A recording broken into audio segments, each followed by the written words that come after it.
Go. Go.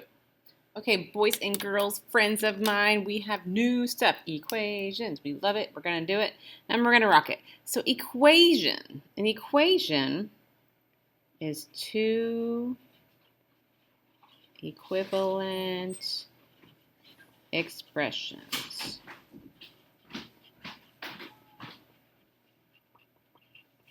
For example, 6x equals 12. Okay, where we could say 6 times something is equal to 12. Or a numerical expression, 2 times 6 equals 12.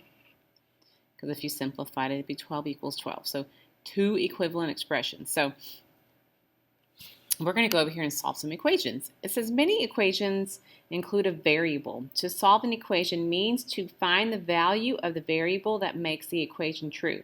Solve the equations below using mental math. Explain by checking your answer. So when I say mental math, we are just thinking real quick.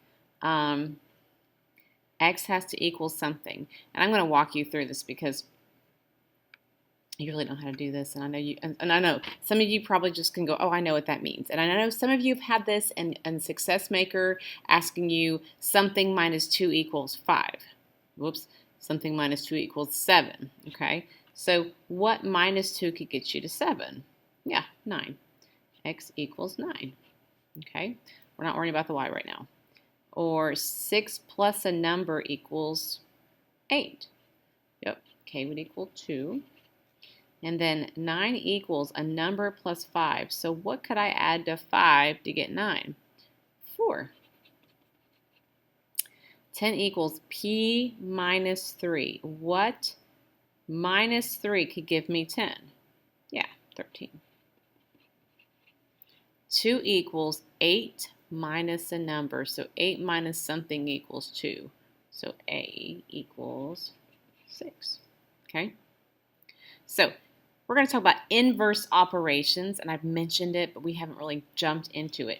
It says the equations above are called one-step equations, and it can also be solved using inverse operations. Inverse operations undo each other, okay? And they're also known as opposite. Okay, we're just going to say opposite too. But if I say inverse, here's what you're going to say. So addition. What is the opposite or inverse of addition? It is subtraction. And then multiplication, the opposite or inverse is division. Okay, so a couple of steps to solve a one-step equation using inverse operations. So I'm going to highlight this, and I'm going to hopefully remember to remind you guys to get a highlighter out. So you're going to locate the variable. Okay. You're going to determine the operation tied to the variable. So like up here, well, subtracting was up here. So you're going to look for that obvious current operation. Okay. Then use the inverse operations on both sides of the equal sign to solve it. So we're going to do the inverse. So for example, we would have added here. We would have added here. We would have subtracted, added, the inverse operation. And then we're going to check our solution. Okay? So let's talk about this.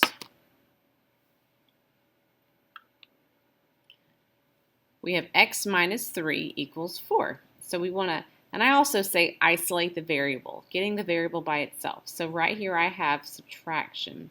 So the inverse operation is addition.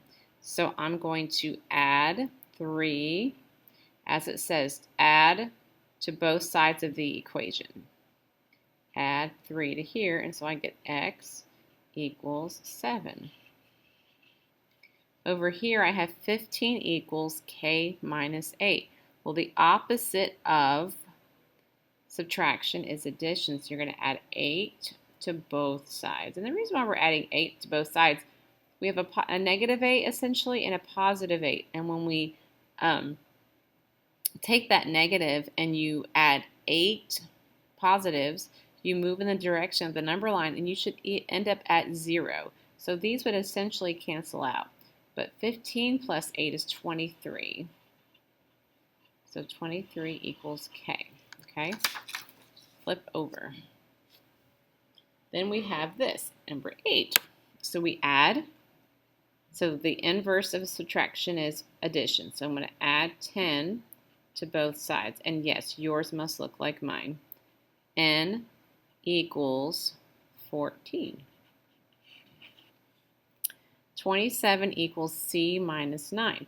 The inverse of a subtraction is addition, so add 9 to both sides and you get 36 equals C. Okay?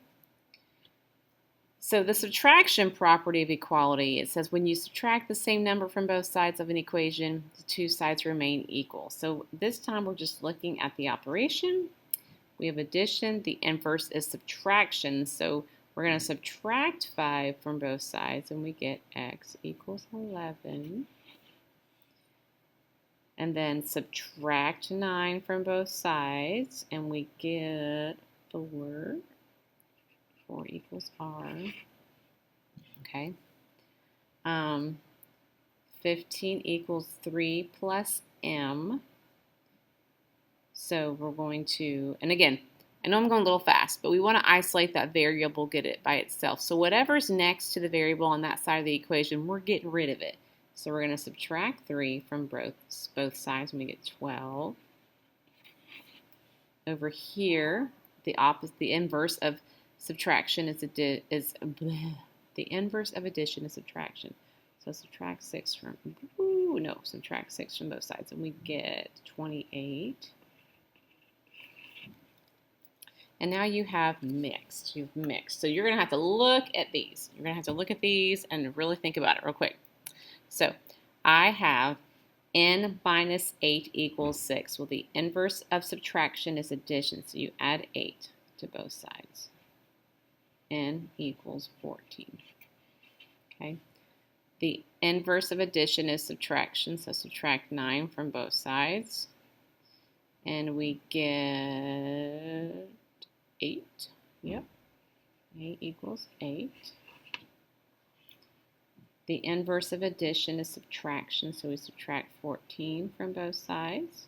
And we get Z equals 2. And then the inverse of subtraction is addition. So we're going to add 13 to both sides and we get 20. And then we have the inverse of subtraction is addition. We get plus 13. F equals 29. And then we get the inverse of addition is subtraction. Subtract 16 from both sides and we get 9.